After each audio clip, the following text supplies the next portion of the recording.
Hello दर्शकबिन नमस्ते।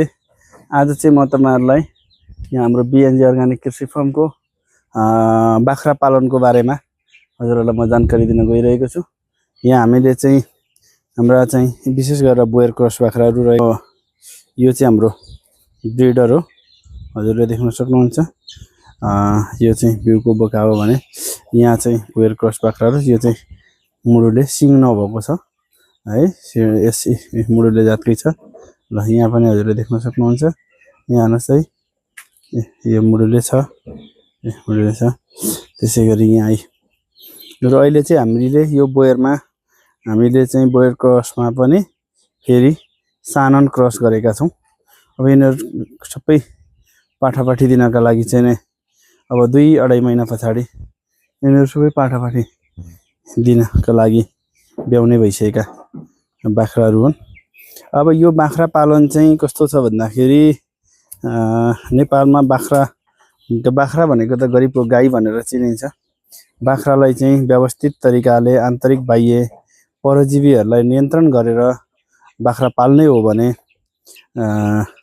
बाख्रा पालनबाट हामीले मनग्गै फाइदा लिन सकिन्छ। हाम्रो यहाँ हेर्नुस् त फिडर, यो चाहिँ हामीले आफैले जुगाड गरेर बनाएको फिडर हो। यसमा चाहिँ 98% चाहिँ घाँसहरु यिनीहरुले खान्छन्, खेरा फ्याक्दैनन्।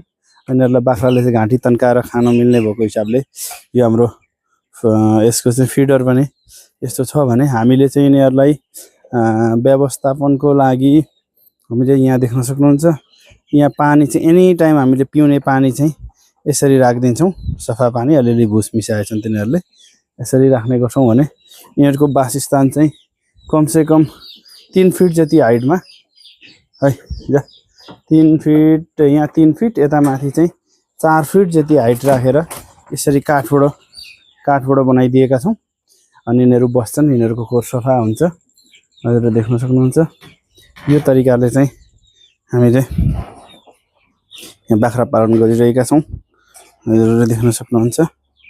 ल यहाँ गर्मी धेरै छ तराईमा, ल त्यस्तो छ।